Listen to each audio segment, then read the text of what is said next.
fundaciones de hormigón armado.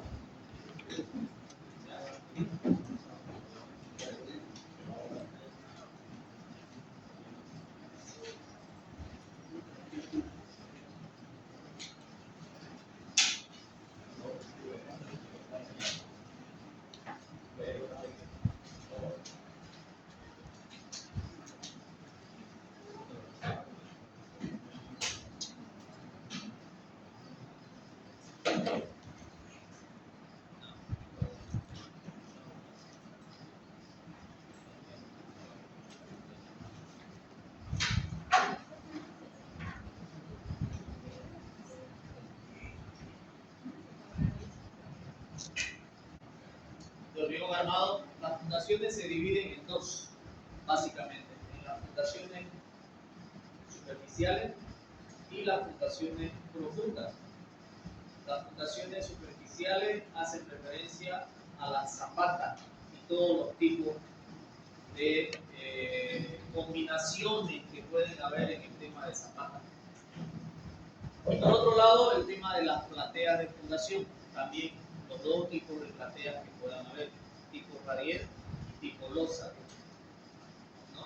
Entonces, de manera general, la subdivisión en el tema de fundaciones estaría de esta forma. Por el otro lado, tenemos las fundaciones profundas, que básicamente son los pilotos. ¿Ya?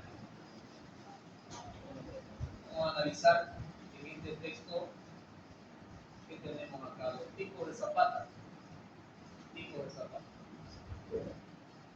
Tenemos zapatas aisladas, ¿ya? Son fundaciones que se utilizan para soportar cargas de columnas individuales. Se emplean cuando la carga es moderada y el terreno tiene una buena capacidad portante. Puede ser de forma cuadrada, rectangular o circular. La zapata puede tener cualquier forma, básicamente cualquier forma. Ya el tema de la forma vendría a elegirse por los temas constructivos, la facilidad constructiva que vaya a tener, ya define la forma de la zapata. Está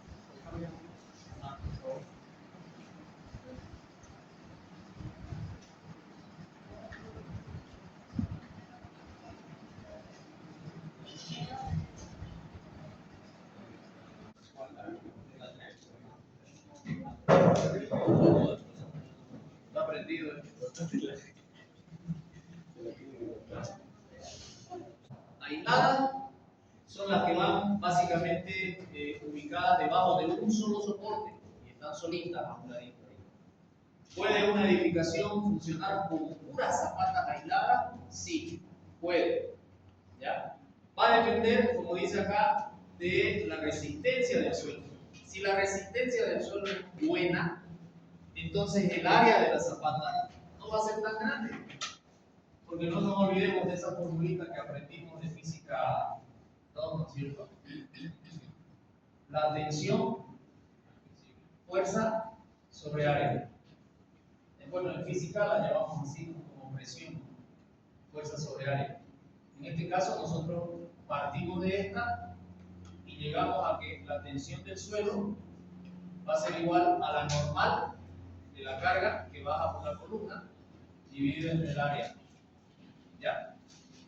Y vamos a tener ya en la parte del diseño de zapatas, este va a estar multiplicado por un determinado coeficiente, ¿ya? Para considerar sobre todo la variación, le vamos a poner un valor K, coeficiente, para determinar sobre todo la variación del peso específico de la tierra que se saca y se reemplaza por el hormigón de la zapata. Básicamente es eso. Y algunos autores dicen que ese coeficiente o esa variación que se le da a la fórmula es para considerar el peso propio de la zapata. Casi es lo mismo. Estamos tratando de encontrar la diferencia entre el peso específico del suelo con el peso específico del hormigón. Y eso es el 8% del valor de la normal. ¿Ya? Entonces, esta formulita como me queda como que n más el 8%, 0.08 de n. 15% de la normal, sería más o menos el peso propio teóricamente de la zapata. Entonces, si la resistencia del suelo es buena, nosotros aquí en esta formulita lo que nosotros debemos encontrar es el área. Entonces el área va a ser igual a n más 0.08 de n dividido entre la tensión del suelo. Entonces, si la tensión del suelo es grande, si esta tensión es grande, el área va a ser pequeña, ¿no es cierto? Mientras más grande sea la resistencia del suelo, el área de la zapata para esa misma carga va a ser más chiquita. Y si el área es chiquita, entonces teniendo la columna de al lado, no se va a solapar la una zapata con la otra. Si yo tengo una columna, otra columna y otra columna, supongamos que se encuentren, no sé, entre 3 metros, 4, 5, 6, si son chicos los edificios o una casa pequeña. Digamos que 3, pongámosle 4. Digamos que 4 metros. Entonces, cuando hagamos esto, nos va a salir una zapata. Ese mismo edificio, usted lo calcula con la resistencia del suelo que le da el laboratorio en el lugar donde se va a emplazar. Pero resulta de que de pronto lo quiere emplazar ese mismo edificio, esa misma construcción, en otro sitio, como hacen normalmente los hospitales, especialmente los proyectos de gobierno. El mismo proyecto lo llevan a otro municipio, pero ya en ese municipio el suelo es diferente. Entonces tendría que corregirse mínimamente el diseño de las fundaciones, ¿no es cierto? Es lógico. No construir el mismo edificio con las mismas fundaciones en todo lado. Entonces hay que tener cuidado en eso. Puede ser que la resistencia sea mayor y se disminuyan las zapatas, o puede ser que la resistencia sea menor y necesitemos aumentar las zapatas. Entonces, siempre que estas no se solapen, las zapatas, podemos construir un edificio con puras zapatas aisladas. Puras zapatas. No hay una normativa, una reglamentación que te diga, ¿sabes qué? Tienes que llegar a una distancia mínima de tanto. No hay eso. Eso ya es criterio nomás del calculista. ¿Ya? En teoría, podrías apegarte a tocarlo, pero no solapar. Eso ya no se puede. ¿Ya? En teoría. En la práctica dependerá pues mucho del tipo de suelo que tengamos.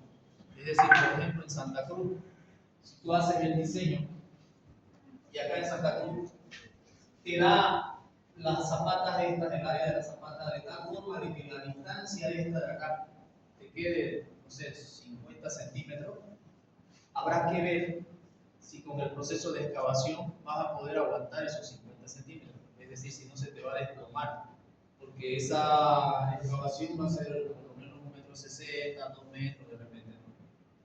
Y de pronto sería mejor nomás cavarlo todo, en lugar de dejar ese pedacito de suelo. ¿Me dejo entender?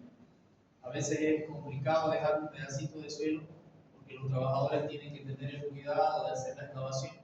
La máquina viene, hace la excavación inicial, pero ya a mano hay que hacer el corte perfecto de la forma de la zapata. La máquina no lo va a hacer, ¿no es cierto? Y a veces estás haciendo con los trabajadores ese corte y terminas y se cae. En vano le tiraste ahí 2 días, un día o no sé cuánto tiempo con los trabajadores haciendo eso. Entonces dependerá del tipo de suelo para que usted como calculista diga, ¿sabe qué? Clávenme todo. O ¿sabe qué? Déjenme ese pedazo. Porque si es un suelo duro, también esos 50 centímetros cavar va a ser varón. O sea, hay que ver eso. Entonces, las zapatas aisladas son esas, que dependen, dice, del tipo de terreno, de la resistencia del suelo, básicamente, la capacidad portante del suelo, para poderlo emplazar en una edificación. Siempre que no se solape, se puede colocar todas, si se quiere, las zapatas aisladas de todo el edificio. ¿Ya? Zapatas combinadas son utilizadas cuando dos o más columnas están cercanas entre sí o cuando el espacio es limitado y se debe consolidar una base de apoyo para todas ellas. Pueden ser continuas o concentradas, generalmente de forma rectangular o trapezoidal. Como dice ahí, si se te solapa en el diseño, la zapata, entonces hay que combinar.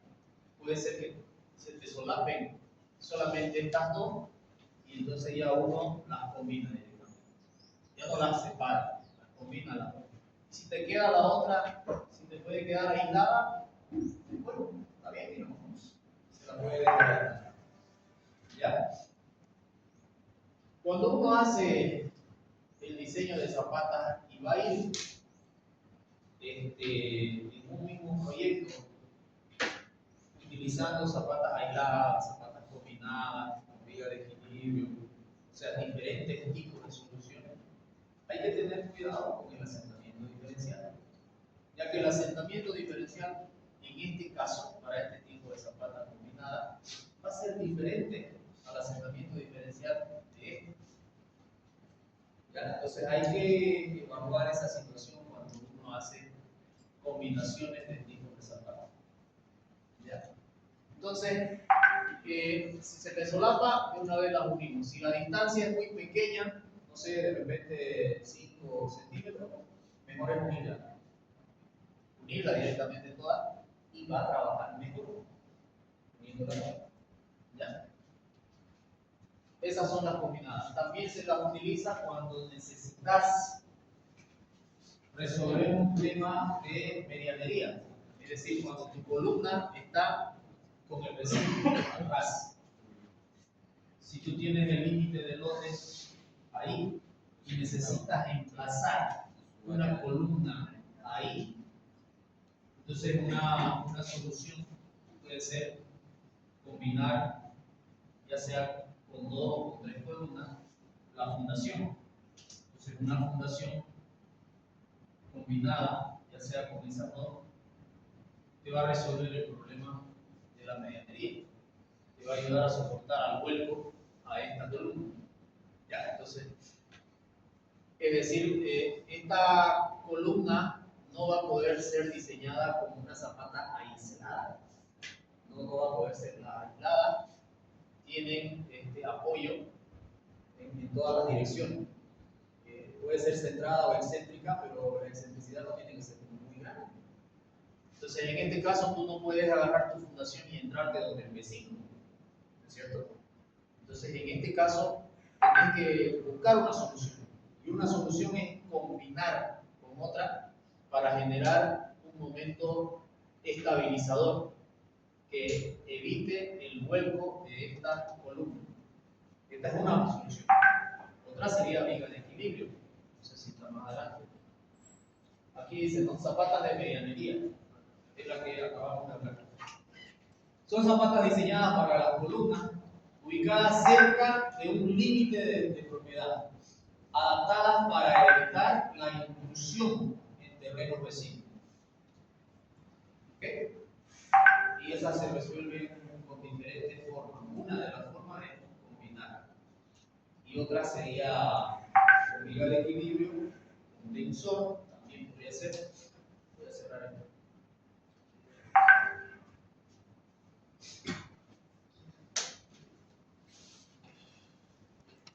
Zapatas corridas o continuas bajo muro. Zapatas corridas o continuas bajo pilares. Estas dos son similares, inclusive con la combinada. Cuando hablamos de zapatas combinadas, estamos hablando exactamente de este caso. 2 columnas con una sola zapata. Cuando hablamos de zapatas corridas, estamos hablando más de 2 columnas en una sola zapata. Esa es la diferencia. Las zapatas corridas o continuas bajo columnas, bajo pilares, son zapatas que agarran más de 2 columnas. ¿Se entiende la diferencia? Sí. Si es combinada son 2, si es corrida son más de 2. Y las zapatas corridas bajo muro es la misma zapata, pero en vez de tener columnas, tienen un muro que va a lo largo de la zapata. ¿Ya? Esos son los tipos entonces de zapatas. Todas estas son superficiales. Y como dice acá, este tipo de zapata se emplea para distribuir las cargas de un muro continuo sobre el terreno. En lugar de ser aislada, la zapata corrida se extiende a lo largo del muro, proporcionando una base uniforme que abarca toda la longitud del muro, lo que ayuda a evitar asentamientos desiguales. Común en edificaciones con muros de carga. Zapatas corridas o continuas bajo pilares se emplean para soportar varios pilares alineados en situaciones parecidas a las de las zapatas combinadas, distribuyen la carga lineal en una base continua. Y ahí tenemos un dibujito de algunos tipos de la zapata. Una zapata aislada tiene esta forma en planta, ahí está la columna, y esa es su forma en planta. Y esa es su forma en corte de la zapata aislada. Una zapata combinada sería esta en una situación de medianería, ¿no? En situación que no es de medianería sería como la que dibujé acá en la pizarra, que no es de medianería. ¿Ya? Después tenemos acá una zapata corrida o continua, que sería esta. También está aquí en una situación de medianería. Puede estar como medianería o puede no estar en medianería. Igual, la metodología del cálculo es la misma. ¿Ya? Y esta es una zapata de medianería estabilizada con una viga de equilibrio. Entonces podría ser una viga de equilibrio, está en corte, pero se supone que más allá tiene que haber una zapata aislada con la cual se conecta esta de acá para poder eliminar el momento volcador, porque aquí esta columna tiene un momento volcador para esta dirección. Nosotros debemos de garantizar un equilibrio aquí.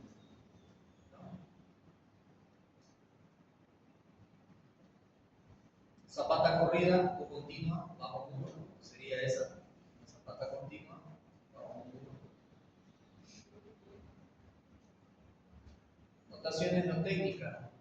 Tensión admisible es la capacidad que tiene el terreno para soportar cargas sin experimentar fallas estructurales ni asentamientos excesivos.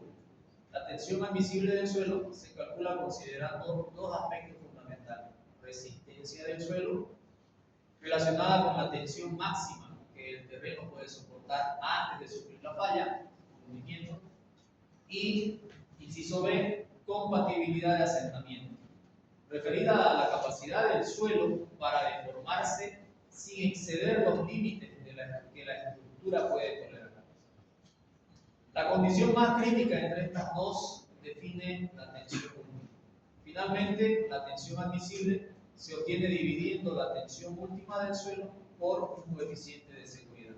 El factor de seguridad depende de las características del suelo y generalmente varía entre los valores de 2 a 8, dependiendo de las condiciones específicas del terreno y las características críticas del proyecto que tenemos. Para realizar los cálculos de diseño necesitamos determinar la tensión admisible del suelo, la cual se calcula dividiendo la capacidad última del terreno entre el factor de seguridad. Esta es la tensión admisible.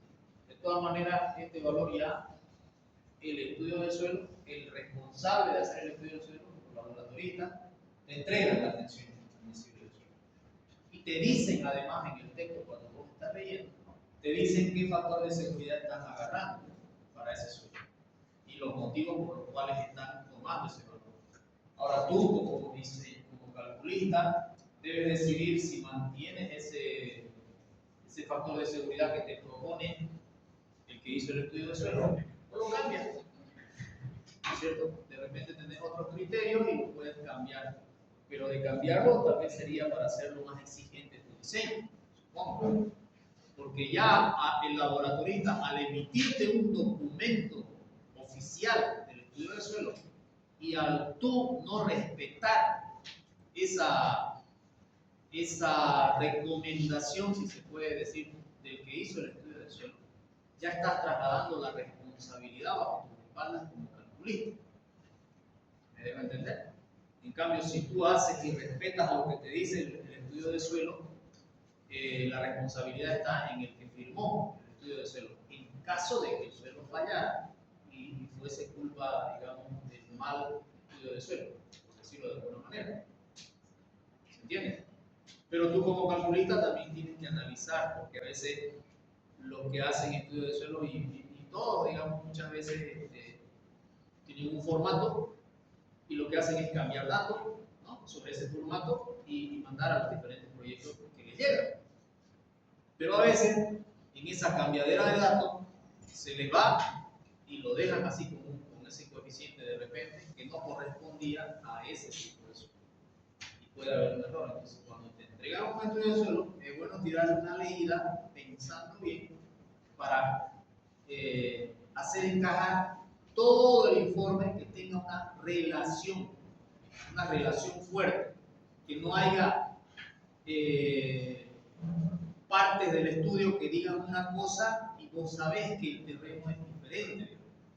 ¿Entiendes? Es como revisar el estudio de suelo que acuerda a los conocimientos que tú tienes, no solo académicos, sino que tú conoces dónde se va a emplazar ese proyecto. Siempre es bueno que el calculista conozca de primera mano, en vivo y directo, el lugar donde se va a hacer el diseño estructural. ¿Ya? Eso es importante, porque una cosa es que te lo cuenten y otra cosa es que vos vayas a verlo. Hay que ir a verlo. ¿Okay? Entonces, así tenemos el tema de la tensión admisible. Y acá, la formulita que teníamos, como les decía acá, la tensión admisible va a ser igual a la normal más el peso, en teoría, el valor P, que es el peso de la zapata, que va a salir, dividido entre el área de la zapata. Y de ahí ya despejamos el área, que es lo que no tenemos, porque la tensión admisible sí la tenemos. Nos va a dar el estudio que se va a hacer. Esta normal también la tenemos, porque nosotros vamos a calcular el peso de la losa, el peso de la viga, y vamos a ir pagando el peso de la columna, y vamos a tener la normal en el plano, nivel de dedo. Y esa es la normal que ustedes van a hacer en el práctico que tienen que entregar, que ya debe estar hecho, digamos. Esa es la que van a entregar acá. Esa es la normal de cada una de las. Asentamientos previsibles. Los asentamientos previsibles en un suelo, en una zapata, pueden clasificarse en tres tipos principales: asentamientos instantáneos o inmediatos. Son los que se producen de manera inmediata al aplicar la carga. Predominan en suelos arenosos y rocosos, representando la mayor parte de los asientos totales. En la práctica se estima a partir de ensayos como el ensayo de penetración o el ensayo de carga con placas. Asientos de consolidación se producen en arcillas saturadas debido a la deformación progresiva causada por el drenaje del agua intersticial sometida a presión. Estos asientos pueden prolongarse durante largos periodos de tiempo. Entonces, estos son los que se dan en el tiempo, en años, estos asentamientos de consolidación.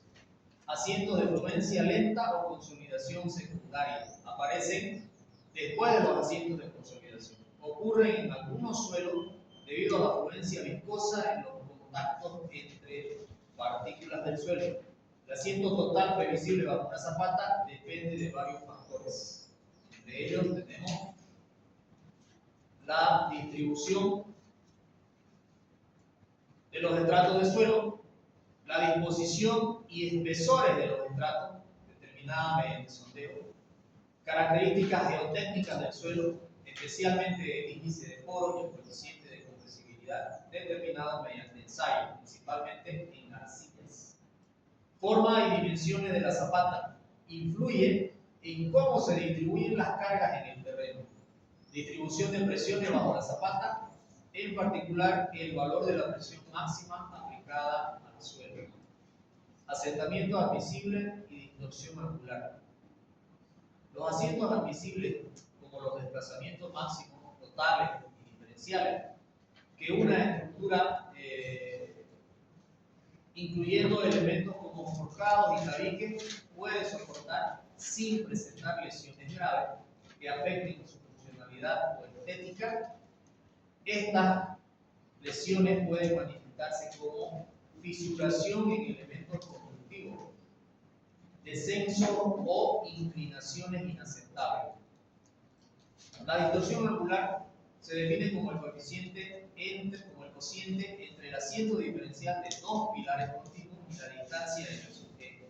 Este parámetro es clave para evaluar el riesgo de daño de los elementos estructurales y no estructurales.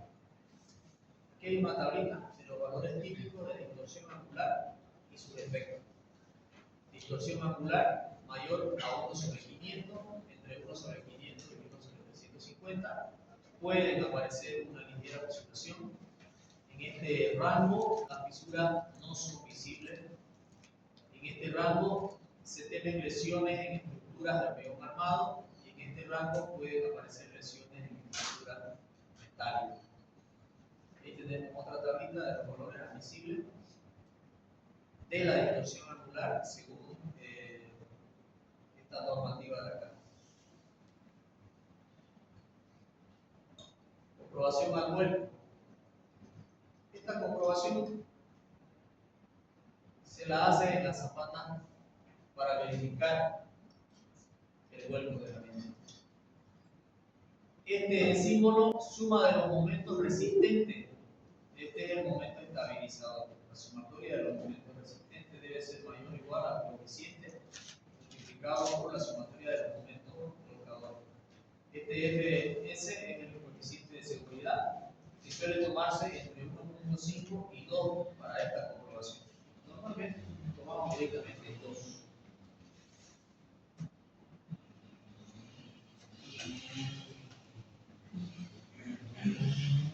Entonces, bueno, dependiendo de cada zapata, de cada situación en particular, debemos encontrar el momento volcador y el momento estabilizador.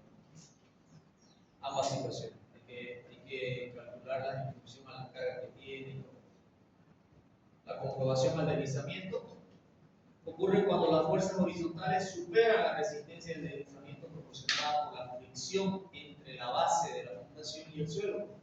La condición para evitar el deslizamiento es la fuerza horizontal aplicada, ya sea por temas de viento, sismo u otras acciones externas, debe ser menor o igual al coeficiente o factor de seguridad multiplicado por la resistencia del desplazamiento.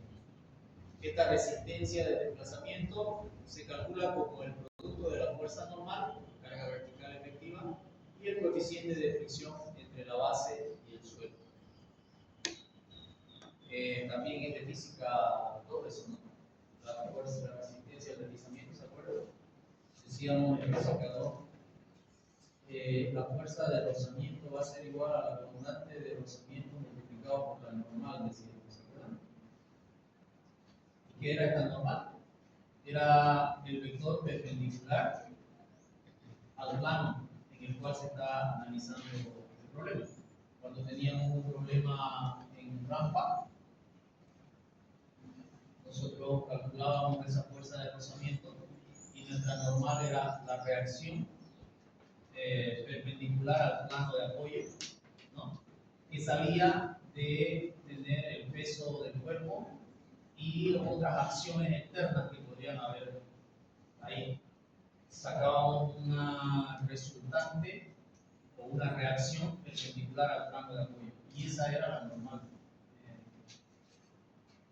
En ese caso, aquí es un poco más fácil porque entendemos solamente el plano horizontal. Entonces, directamente la normal va a ser la reacción del peso. Hacia arriba. Mu es el coeficiente de fricción entre la fundación y el suelo, y F sub E es la fuerza vertical efectiva que actúa sobre la base de la fundación. Distribución de tensiones del terreno. La distribución de las tensiones del suelo bajo la base de una zapata varía según el tipo de suelo y la deformabilidad de la zapata. De acuerdo con su capacidad de deformarse, la zapata se clasifica en dos tipos. Zapatas rígidas, cuando la longitud de vuelo es menor o igual a 2 veces h, y zapatas flexibles, cuando la longitud de vuelo es mayor a 2 veces h. ¿Qué es esa longitud de vuelo?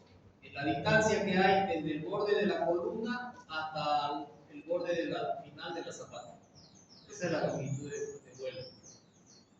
¿Y qué es h? Es la altura de la zapata, que se calcula en un predimensionamiento de zapata, se calcula esa h. Entonces, ¿cuándo va a ser rígida? Cuando la longitud de vuelo sea menor a 2 veces h. Ahí se supone que la zapata es rígida. Y será flexible cuando esa longitud de vuelo sea mayor a 2 veces h. ¿Okay? Esta es una forma de zapata flexible y esta es una forma de zapata rígida. Es decir, normalmente nosotros hacemos esta forma de zapata para básicamente volverla rígida al aumentar esta altura h y no hacerla con esta altura de acá. Entonces nos ajustamos a esa altura y la diseñamos así y la calculamos y la construimos así, troncocónica. En la figura se representa la distribución real de las tensiones en el suelo para los tipos principales de zapatas, rígidas y flexibles, instaladas sobre distintos tipos de terreno.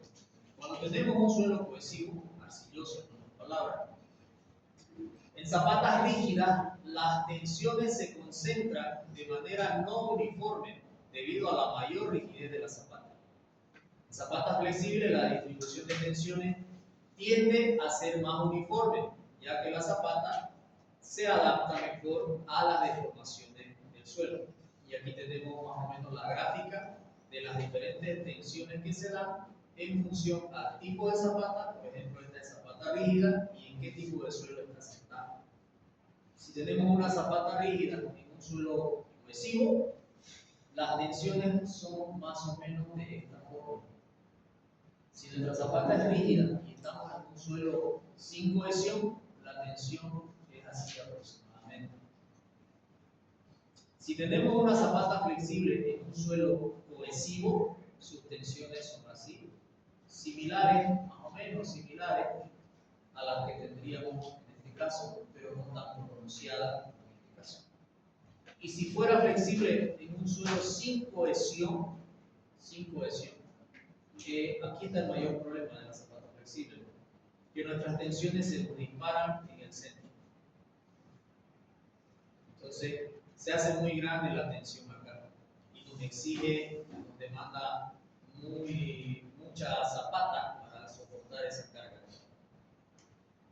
Entonces, nosotros, por recomendaciones de los diferentes autores y por el tipo de suelo que tenemos, especialmente en Santa Cruz, nosotros trabajamos con zapata rígida, porque trabajamos con una tensión promedio, una tensión media, ni la máxima ni la mínima, una media. Lo mismo acá, no trabajamos con la máxima, trabajamos con una media. Convertimos estas tensiones que tienen una forma parabólica en una forma rectangular y las trabajamos con forma rectangular la tensión. Asumimos que tienen esa forma rectangular. ¿Ya? Bueno, acá en suelos no cohesivos, que vendrían a ser los suelos arenosos, para zapatas rígidas las tensiones son más elevadas en los bordes de la zapata, lo que refleja una distribución desigual. En zapatas flexibles la distribución es más homogénea debido a la interacción uniforme con el suelo, que es lo que se encuentra acá. Y esta es se ha sacado, como dice acá, de Jiménez Montoya, torneo ganado de Jiménez. De observar las distribuciones de las tensiones del suelo reales comparadas con las distribuciones uniformes, podemos concluir lo siguiente.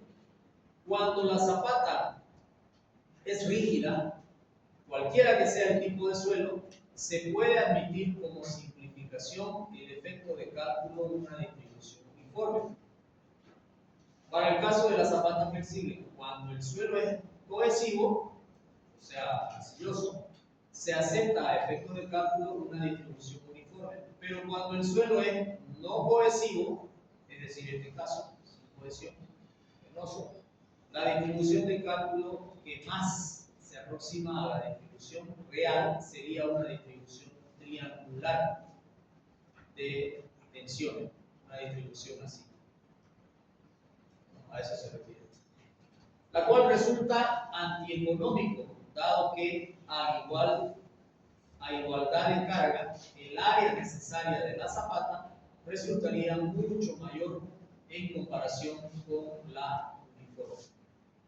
Zapatas aisladas con carga central. Ahora ya empezamos a analizar cada una de las zapatas de las que hemos hablado. Bueno, para terminar la idea, no hemos hablado de la zapata en medianería, de la zapata con viga de equilibrio. Si yo tengo una columna ahí, puedo resolverla con una zapata combinada o continua, también puede ser, si es que el diseño del área de esta zapata se solapa con esta también, entonces ya le tiramos una continua. Allá. Así podemos resolver el problema de la medianería. Otra forma de resolver la medianería es con viga de equilibrio. La viga de equilibrio, vamos a diseñar una zapata así y va a tener una viga que va a conectar a esta otra zapata que seguramente va a tener diseño así. Entonces esa es una solución de zapata con viga de equilibrio. Otra solución de zapata de medianería también, si tenemos nosotros una columna, esta solución de acá se va a dar solamente en edificaciones de poca carga normal en esta columna. Y esa solución sería con tensor. Es decir, en el nivel de fundación no conecta nada, no vemos nada. Pero si hacemos un corte, nosotros vamos a ver de que esta zapata va a tener una viga a una determinada altura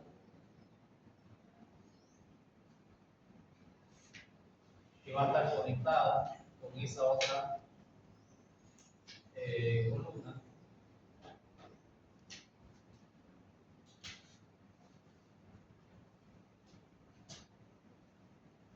Algo así. Entonces, de esa manera vamos a estabilizar nosotros a esta zapata de medianería. Porque esta zapata de medianería tiene una carga aquí y la reacción de esa acción se va a dar en toda el área de contacto con la zapata. Y toda el área de contacto con esa zapata sería todo esto, toda esta distancia. ¿No es cierto? Y si lo hacemos como una vista en planta, nuevamente, de esta zapata, si lo hacemos como una vista en planta, de esta zapata, la reacción del suelo sobre esta acción va a estar en toda esta área. Pero la resultante de esas fuercitas, porque son fuercitas con las que reacciona el suelo sobre la zapata, ¿me entienden? Es un prisma de presiones, es un prisma volumétrico de presiones del suelo sobre la zapata. Tiene una resultante ese prisma de presiones. Esos miles de fuercitas que están en contacto en cada partícula de la zapata tienen una resultante. Y esa resultante se ubica en el centro de gravedad de la zapata. ¿Se entiende? Entonces, esta va a tener una reacción a esta normal que va a ser así. ¿Se entiende? Y de ahí es que se genera el momento volcador. Entonces aquí el momento volcador va a ser igual a esta fuerza, a este momento. Porque aquí, como vemos, L es un momento. ¿Cuánto vale L? ¿Cuánto vale R? R vale lo mismo que L. Porque si una de las dos fuera mayor, el cuerpo se tendría que estar moviendo. El cuerpo está en equilibrio cuando las acciones son iguales que las reacciones, o al revés, cuando las reacciones son iguales que las acciones. Si yo estoy parado aquí y no me estoy moviendo para arriba ni para abajo, es porque la reacción en la planta de mi zapato es exactamente igual a mi peso. Si las dos fuerzas son iguales, se anulan y no hay movimiento en esa dirección. De lo contrario, si una de las dos fuese diferente, habría movimiento en esa dirección, en dirección de la que gane, de la fuerza que gane. ¿Se entiende? Por lo tanto, este es un par de fuerzas. Y lo único que ponemos acá, puedes tomar N por, le vamos a llamar E, excentricidad. La distancia entre la normal que baja por la columna y la reacción con la que soporta el suelo sobre la zapatilla. Y eso es el momento volcador. Ese es el problema que tenés que estabilizar. ¿Y cómo lo vas a estabilizar? Con un momento equilibrador a través de un tensor. Una tensión aquí, una distancia h, y entonces tu momento equilibrador va a ser igual a esa tensión por h. Es decir, un momento que le está generando vos así. T por h. Nada más. Este es tu momento equilibrador, este es tu momento volcador. Si los equilibras sin coeficiente de seguridad, bueno, ese es tu problema, pero sí debe tener un coeficiente de seguridad. Es decir, si ponemos un coeficiente de seguridad de 2, por ejemplo, si nuestro coeficiente de seguridad fuese 2, entonces diríamos nosotros, nuestro momento equilibrador deberá ser mayor o igual a 2 veces el momento volcador. Entonces estoy diciendo con una seguridad grande, ¿no? Del doble. Mi momento de equilibrio tiene que ser 2 veces el momento volcador, por seguridad. Nunca menor a 1.5. 1.5 es lo menos. Normalmente 2, puedes ponerle 3, 4, lo que quieras, pero eso te va a demandar generar un elemento estructural mucho más resistente aquí. ¿Cómo hacer que el momento equilibrador aumente? Dos formas. Aumentando la tensión en la viga o aumentando la altura de la viga con respecto al nivel de desplante que va a soportar el momento volcador. ¿Se entiende? Bonito, ¿no? Es física.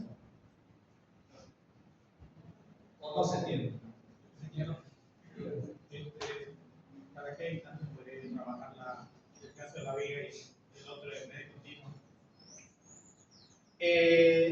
Esta viga, tú tienes varias vigas en el edificio. La primera viga que tú tienes normalmente es a nivel del suelo, la que incluso la aprovechamos y encima le ponemos muro, es decir, es una viga al nivel del suelo, ¿no es cierto? Y encima le ponemos muro. Puedes utilizar esa viga y con esa viga tú agarras el eje de la viga y calculas esta H, que normalmente puede estar unos 60, unos 80, 2 metros, unos 40, ¿no es cierto? No, yo me refiero a la distancia entre zapata y zapata. Acá. Sí. En esta situación de Usted me está tensión, diciendo ahorita que esa la utilizo yo para conectar al borde del terreno, ¿no? ajá, Pero también la puedo utilizar la otra, la que está. cualquiera de estas, Cualquiera de esas dos. 3 en realidad ahorita tenemos. Ujú. ¿Cuál usamos cuál? ¿Cuál es la limitación de la viga que está colocando? Ya eso es plata. Ya eso es plata. ¿No es Para cierto? marcarlo la arriba. Exacto. Vos tenés que buscar cuál es la más barata de estas opciones. Preferentemente entre esta y esta. Esta es una viga de equilibrio, que si yo te la dibujo en corte, esta viga de equilibrio va a ser algo así, la vista de la zapata, y obviamente la viga puede estar un poco más bajo que la altura de la zapata, puede estar a la altura de la zapata, inclusive puede estar más arriba. Pero la viga, la bigota, que es una viga grande, viene así, y vos tenés aquí la otra, aunque la otra zapata puede ser más chica o más grande, no te va a afectar en eso. Así. Esa es una viga grande, esta es una viga grande, alta. Por muy pequeño que sea el edificio, esa viga te va a salir por lo más bajo, creo yo, 40. Lo más bajo que te puede salir, creo yo, que es 40. De ahí para arriba, 90 a 1 metro, 20, ya, de grande la viga es. Esto te soporta edificios altos, 8, 10, 12 pisos. Esto también, edificio alto. Esto no. Esto normalmente se utiliza para estabilizar en edificios de menor carga, cuando la normal esta no es muy grande y te ahorra altísima plata porque ya no tenés que hacer esto. Al final esta viga la vas a construir aunque no tengas este problema, igual la vas a construir para sentar tu muro, etcétera, etcétera, para conectar las columnas, disminuir las longitudes de columnas, la vas a construir. Lo único que tenés que hacer es encontrar el valor de T para que cumpla esta condición. Ajá, exacto. Todo esto es para despejarte y que te diga, ¿sabes qué? La tensión es 10 toneladas. Y ese valorcito va y a la viga que ya la tenés calculada, porque todo tu edificio ya está calculado antes de calcular la zapata. Ya tenés todos los fierros, todas las secciones, está todo diseñado. Si no estuviera, no tendrías la normal. Tenés que diseñar todo para tener la normal con la cual vas a diseñar la zapata. Entonces esta viga ya está diseñada. Lo que tenés que hacer es encontrar esa tensión y verificar si esta viga aguanta esa tensión, esa tracción. Si aguanta, perfecto. Lo dejas en el cálculo con cálculo y la viga se construye como estaba previsto. Si no aguanta, ahí vos agarrás y le aumentás fierro. Porque lo que te va a resistir la tensión es el fierro, no es el hormigón. Entonces le metes más fierro hasta que cumpla que te aguante esa tensión. Y no es más. Entonces, resumiendo, estos dos sistemas para edificios importantes, este para edificios no muy importantes. 2 pisos, 3 pisos, 4 pisos ya, no más. No más. ¿Entendés? Ok, entonces, ¿cuándo voy a colocar entre esta y esta? Bueno, hace las dos y la que te salga más barata, esa la vas a colocar. Por ejemplo, si yo tengo una columna y la otra está a 10 metros de distancia, por ejemplo, si yo tengo esta columna y la otra está a 10 metros de distancia, cuando yo hago el diseño del área de esta zapata y el área de esta zapata, ya yo voy a saber cuál es la distancia que tengo de separación entre las dos, ¿sí o no? ¿No es cierto? Porque lo primero que usted va a hacer es, cuando le entreguen el plan arquitectónico, ubicar las columnas. Usted tiene que ubicar las columnas, mirando todos los pisos, que no vaya a ser que te parezca una columna aquí en medio de la sala, digamos, en un piso, y en el otro piso que esté oculta, en el otro piso, no sé, en medio del baño. ¿Entendés? Entonces tiene que ubicar la columna de tal forma que de la mejor manera posible. Ese es el primer paso. El segundo paso ya es, bueno, calcular todo el edificio, y cuando vayas a diseñar la zapata, lo primero que tienes que hacer es calcular las áreas de cada una de las columnas y dibujarlo en planta. Dibujas en planta cada columna con su área. Lo vas a dibujar así.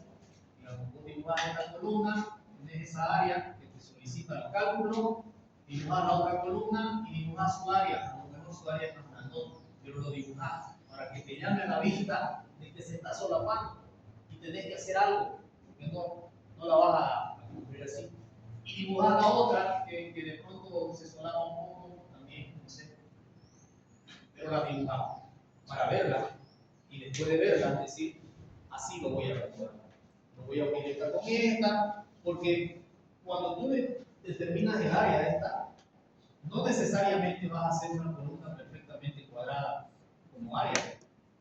Puedes hacer una zapata, puedes hacerla un poco más rectangular, respetando el mismo valor de área. Entonces, ¿qué te quiero decir? Que de pronto estas tres, a pesar de que se te solapan a la primera vista cuando las diseñas como cuadradas, tú puedes agarrar y decir, ¿sabes qué? No la voy a hacer cuadrada, la voy a hacer rectangular, de tal forma que la una me salga ahí, la otra me salga aquí, la otra me salga por acá y no se solapen. Podría ser una solución.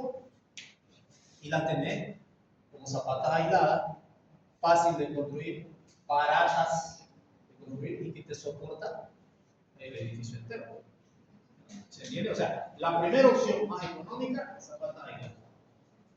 Segunda opción sería más carita, tendrías que elegir entre estas dos.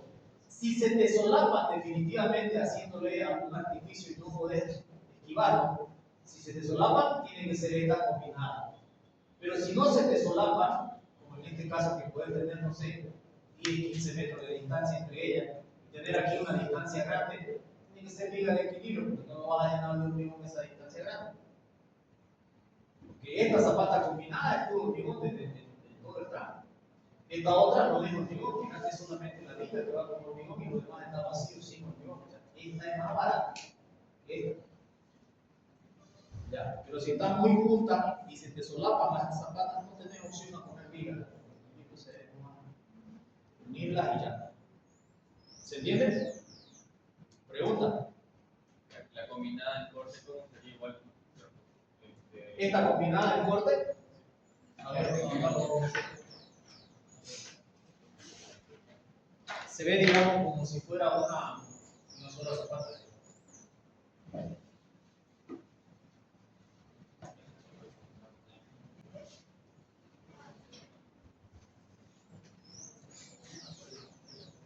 Es decir, una combinada en corte,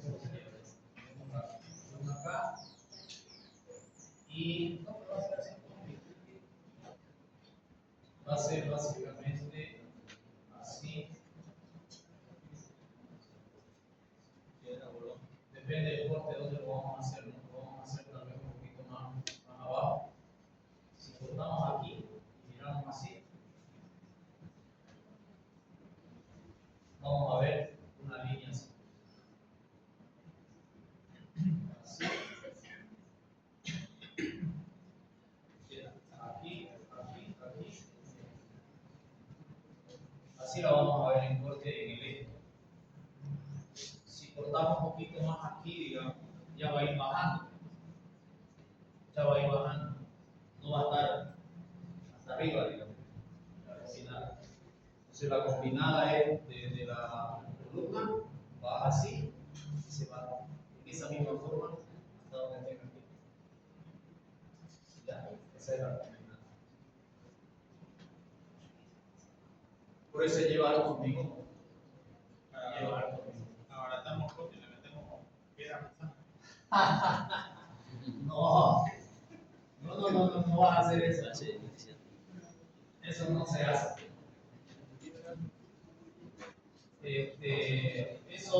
Eso lo has hecho cuando eras albañil. Ahora soy ingeniero y no vas a hacer eso. Porque le cambias totalmente pues, la resistencia del hormigón con el que has diseñado. Si vos agarras esa piedra manzana y le metes un esfuerzo de compresión, eso va a volar menos de 200. Y el hormigón de repente está con 250, 300. O sea que eso no funciona así. Pero ahí los albañiles lo hacen. Le meten piedras y ya.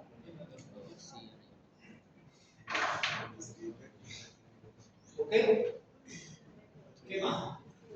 Zapatas aisladas con carga centrada. Las zapatas aisladas con carga centrada son un tipo de cimentación superficial diseñada para transmitir las cargas de una única columna o pilar al suelo de manera uniforme. Son comunes en edificios donde las cargas estructurales están concentradas en puntos específicos. Esta carga corresponde a la fuerza normal de compresión que actúa en el centro de gravedad de la columna. Por lo general, el área de la zapata tiene forma cuadrada o rectangular. También puede ser circular el área. La mejor área óptima es circular. El problema está en construirlo. Ese es el problema. ¿Ya? Por eso es que se decide hacer cuadrada, que sería lo mejor también, como distribución en el suelo, cuadrada es la mejor. Pero también se puede hacer rectangular si tenés obstáculos que no te dejen hacerla cuadrada. En la práctica, las zapatas más comunes son las de espesor variable, donde la altura en el borde H sub 0 debe cumplir con la condición de que H sub 0 debe ser mayor o igual igual a h tercio y no ser menor que 20 centímetros. Además, el ángulo de inclinación máximo debe ser 30 grados, menor o igual a 30 grados. Porque si no, la zapata se chorrea, digamos, en términos vulgares, no aguanta. No aguanta más de 30 grados. Lo que coincide aproximadamente con el ángulo del talud natural del hormigón fresco de consistencia seca. Esto permite prescindir del uso de contraencofrados. Y ahí tenemos un corte de la zapata. Fíjense que la distancia que hay entre el borde de la columna y el inicio de la pendiente en la zapata cónica es 10 centímetros. Acá está, 10 centímetros. Entonces nosotros tenemos un ancho de columna, puede ser rectangular o cuadrada la columna, igual, 10 centímetros, y a los 10 centímetros bajamos en la zapata.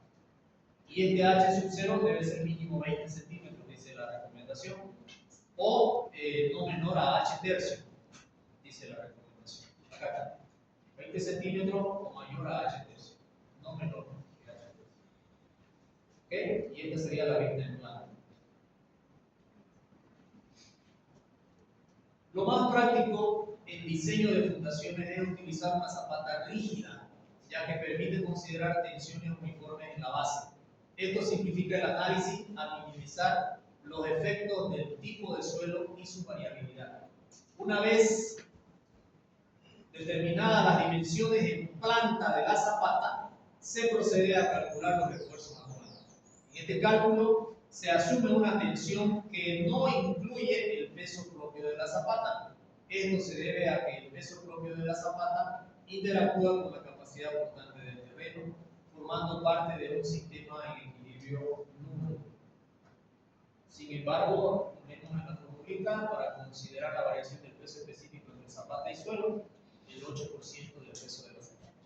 Esta simplificación permite centrar el análisis únicamente en las cargas externas aplicadas por la estructura. A continuación se muestra un gráfico ilustrativo que detalla cómo se distribuyen las tensiones en este caso. Una fuerza en el centro de la zapata, una zapata aislada, sería este el sistema. Esta fuerza normal baja por la columna y se distribuye en el área de la zapata y genera un prisma de tensiones externas, si se puede decir, de tensiones que actúan sobre el suelo.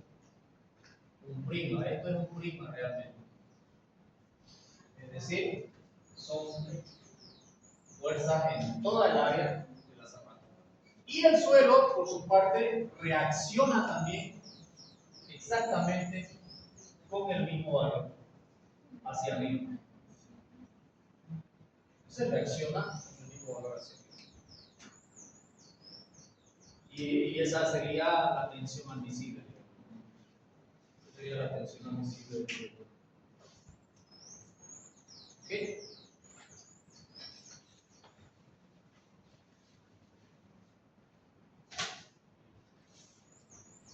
Entonces, por otro lado, es importante mencionar que muchos autores no consideran el peso propio del suelo, que rellena la excavación hasta el nivel del terreno natural al calcular el área necesaria de la zapata. Esto se debe a que la presión generada por dicho suelo ya estaba presente previamente en el nivel de la fundación, por lo que no aporta un cambio significativo en la carga transmitida al terreno.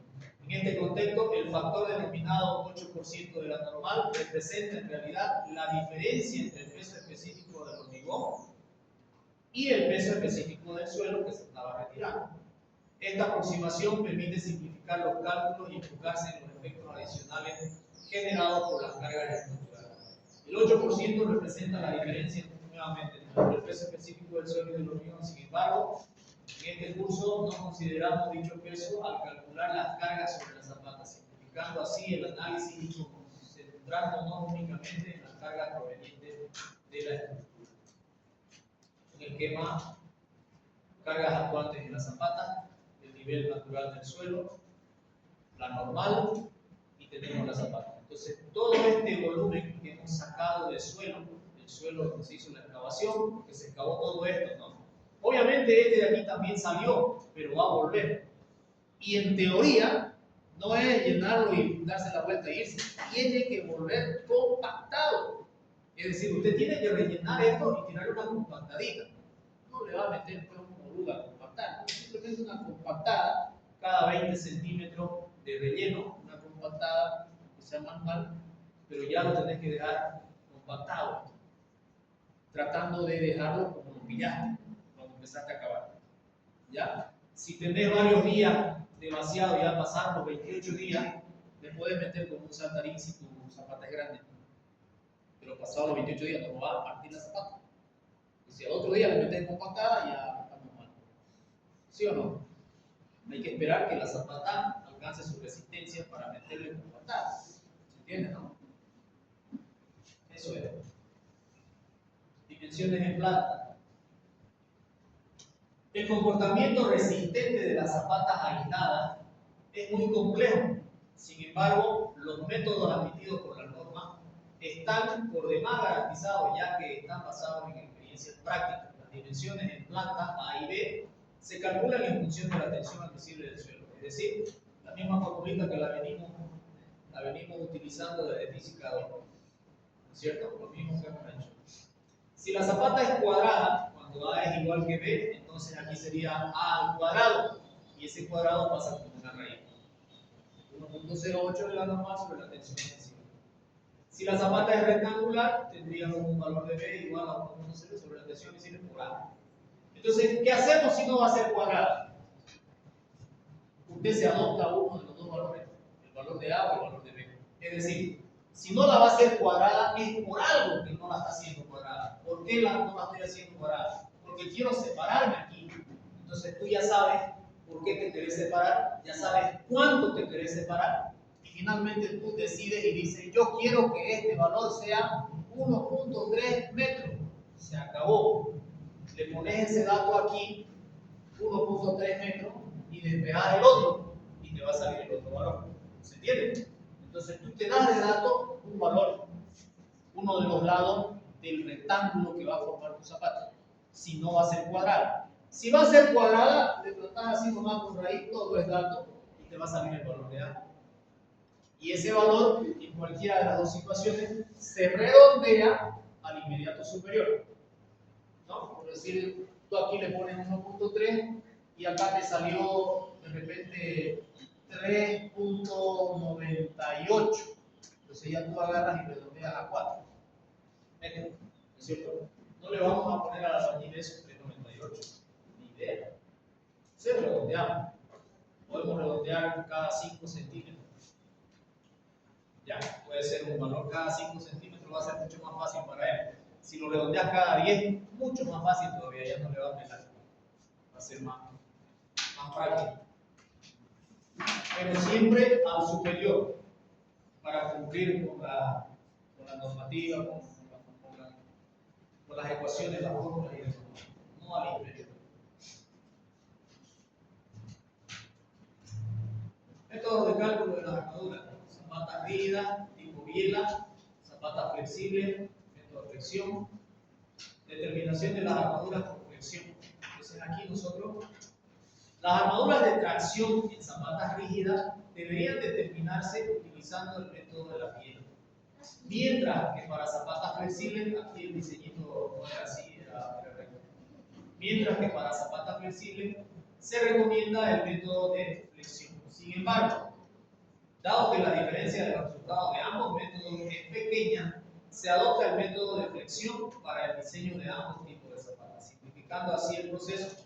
Las armaduras deben determinarse en ambas direcciones principales. Sección A, sección B. Estas secciones están ubicadas a una distancia igual al 15% de la dimensión del soporte en la misma dirección. Medida desde el borde del soporte hacia el interior de la zapata. Este criterio asegura una correcta distribución de los esfuerzos y el cumplimiento de los requisitos estructurales. Un gráfico aclaratorio sería útil para visualizar las secciones. Aquí está, digamos, el grafiquito de cómo sería nuestra zapata y dónde es que hacemos el corte. Fíjense que aquí está a 0,15 del borde de estos zapatos. Este gráfico está mal. Es a 0,15 del borde de la columna. Eso hay que corregir. ¿Okay? Está el análisis que vamos a hacer, el diseño a flexión para calcular las armaduras, la hacemos haciendo un corte aquí. ¿Dónde aquí? A 0,15 del borde de la columna, a 0,15 de ese lado de la columna. Ahí hacemos el corte para idealizar nuestro esquema estructural, para diseñar la cantidad de acero que va a requerir esa zapata. Y en la otra dirección, lo mismo. Del borde, también aquí está, del borde de la columna, a 0,15 para adentro. Cortamos y ese corte lo diseñamos. A ese corte le vamos a diseñar la armadura por flexión. ¿Ok? Entonces tenemos nosotros la tensión del suelo, que va a ser igual a la normal dividida entre A por B. Acá seguramente vamos a ver un cortecito.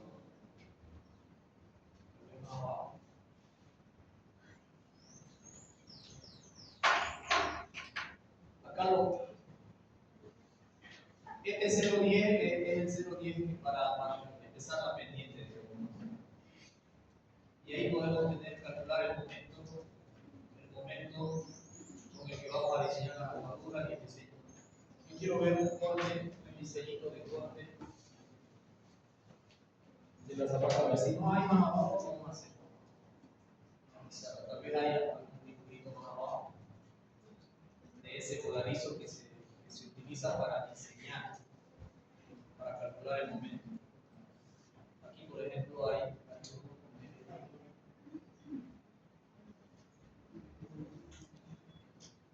no hay.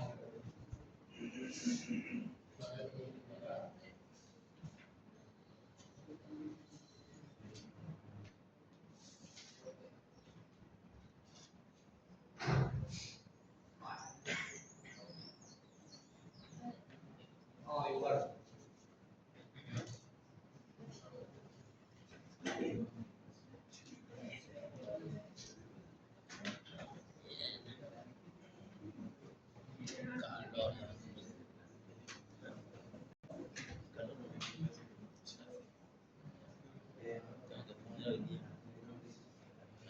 Puede ser ahí.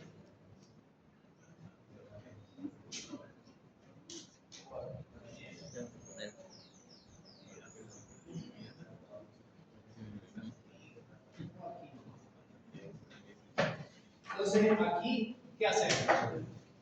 Hacemos ese corte y vamos a idealizar. Idealizamos nosotros que esto está empotrado. Y tiramos esta línea que viene a ser la viga que vamos a diseñar. Porque al final se diseña con flexión como si fuera una viga. ¿Ya? Y a esta longitud le llamamos nosotros longitud de cálculo. Esa es la longitud de cálculo. ¿A qué es igual esa longitud entonces? Es igual, todo esto es el lado A, por ejemplo, todo esto es el lado A. Entonces va a ser, puede ser A medio, ¿no es cierto? Puede ser A medio, que sería la mitad, hasta aquí.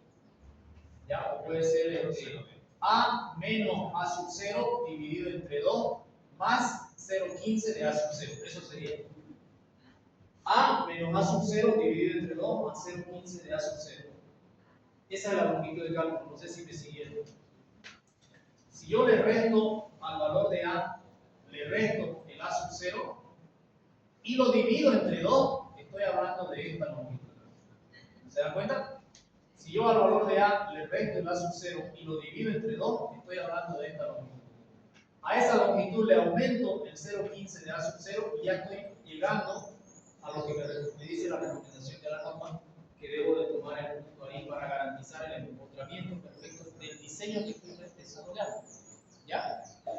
Entonces mi longitud de cálculo es A menos A sub 0 sobre 2 más 0,15 de A sub 0. Pero acá lo que estoy haciendo es calculando el momento en este punto. Y ese momento es básicamente producto de una carga que yo tengo acá. ¿No es cierto? Esta es la tensión del terreno. Entonces, ¿cómo calculo el momento en este punto? La longitud de cálculo elevado al cuadrado por el ancho B. Este ancho B hace de que mi tensión admisible, que era un prisma superficial, multiplicado por el ancho B, ahora se vuelva lineal. ¿Se dan cuenta? ¿Sí o no? El sigma T es una superficie. Si yo lo multiplico por el ancho B, se va a venir y se vuelve lineal. Si yo lo multiplico por esto, entonces se va a venir y se vuelve lineal en el lado A. Por eso me queda así, lineal. Entonces este sigma por B es en realidad la carga con la que estoy haciendo. Q por L cuadrado sobre 2. Ese es el número. La carga por L al cuadrado sobre 2. Eso estoy haciendo acá. Para encontrar el momento para el lado A. Y lo mismo se haría para encontrar el momento para el lado B. Con ese momento se diseña la armadura de flexión. Y no es más.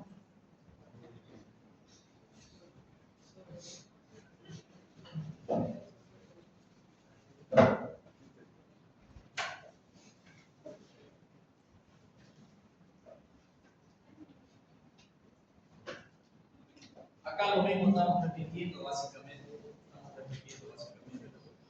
Tenemos el momento, vamos a calcular el mu y vamos a calcular el W. El momento, el mu y el W. El momento reducido, la cuantía y el área. Inmediatamente el área. El área para el lado A y después analizamos el momento en el lado B, calculamos el mu en el lado B y el W en el lado B. Calculamos la armadura en el lado B.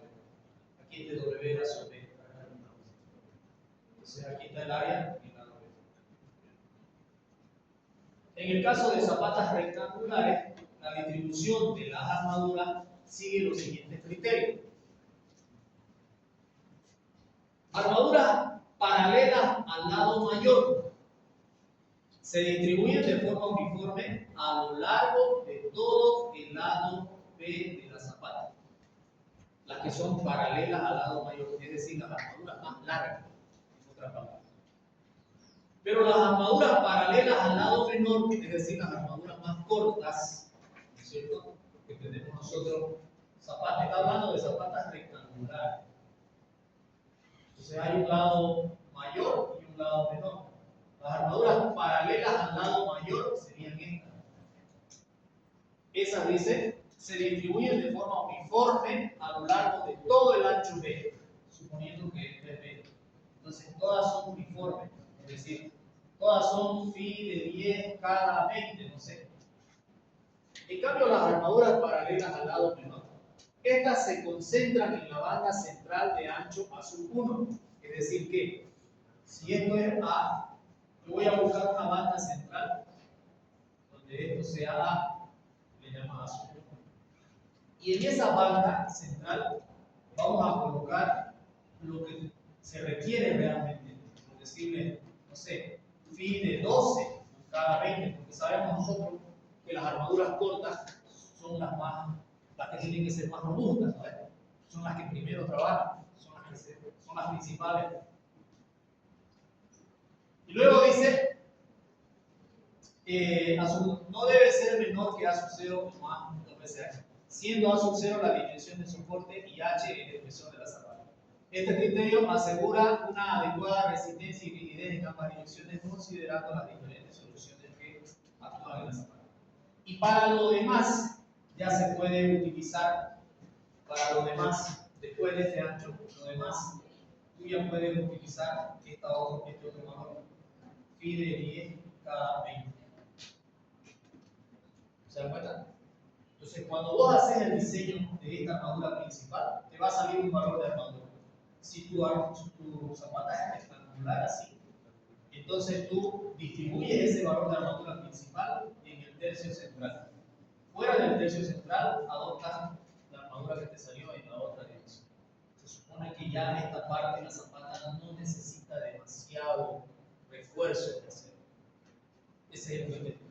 Eso es para disminuir costo cuando tenés zapatas así rectangulares y obviamente tenés varias.